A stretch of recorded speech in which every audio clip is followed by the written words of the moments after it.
My name is Norb Weller. I'm 68 years old and I live here in Orlando, Florida.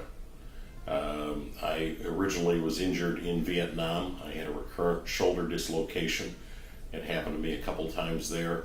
When I got back from Vietnam in 1970, I had surgery, state-of-the-art surgery at that time, and they moved the corcoid process, which is a little nub of bone, over, screwed it into the scapula, and left this titanium screw in place. I was doing fine for a number of years, and then as it turns out, I had a lot of pain the last probably 5, 6, 7 years.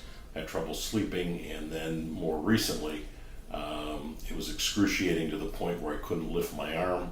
I couldn't raise, it was my right shoulder, couldn't raise my right arm. I couldn't wash my hair. It would wake me up in the middle of the night. And I went to the VA, who provides my care because of my Vietnam injuries. And the VA gave me a list of doctors. I did some research. I found Dr. Roos. He had done a significant number of these. He was on the list of doctors that was authorized to perform the surgery. And I had a series of x-rays, some CAT scans, and a bunch of other tests. And surgery was scheduled and approved by the VA. And that took place just about 2 years ago. And Dr. Roos did a total shoulder replacement. He said that was the best thing. Told me after the surgery, the screw head that was in place originally about 45 years ago came out, worked its way out somehow, worked its way into the joint, and that was causing all the pain and the scoring. And he said it was really bad, one of the worst cases he had seen. I was in the hospital overnight. I was pleasantly surprised. I thought I'd be in the hospital a lot longer than that, but just overnight in the hospital. And went home. My wife helped to take care of me.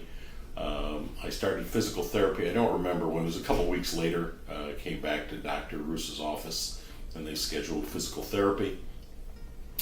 That went on for probably 6 weeks. The pain was minimal. He gave me pain pills.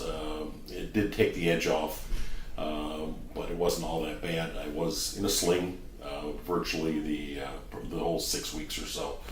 But again, I could not raise my arm before. Now I'll show you. I can raise my right hand, my left hand. I can clap my hands over my head. I can do arm circles. I can do things I couldn't do before. I am really pleased I had the surgery. And in fact, I have recommended a friend of mine who's scheduled for surgery tomorrow. His name is Ron. I'm not going to give you his last name. But Ron is having surgery with Dr. Roos tomorrow. So I've been able to do things I couldn't do before the surgery for a number of years. I was not able to change light bulbs with my right hand. I had trouble climbing a ladder and being steady with my right hand because I couldn't get my arm up because of the shoulder problem I had had. After the surgery, I found I can change light bulbs, I can shave with my right hand. I mean, life has gone on, it's returned. I can sleep all night without a problem. I can sleep with my arms up. Couldn't do any of that before. But just laying on my shoulder prior to the surgery caused excruciating pain. I had a recent occasion to see the doctor. My wife had a foot injury, a leg injury, and and I brought her in to see the doctor. And long story short, I talked to him and so on. And I said, "Doc, do you think I can ski on this shoulder or play golf?" And his words to me were, "Norb, I did the surgery to give you your life back." He said, "You do whatever you want to do, whatever you're comfortable in doing." He said, "You could walk out on the street tomorrow and trip, slip on a banana peel and fall and injure that shoulder or any other part of your body. So you've got your life back. Go ahead and live your life." I was really impressed with that and glad I had it done.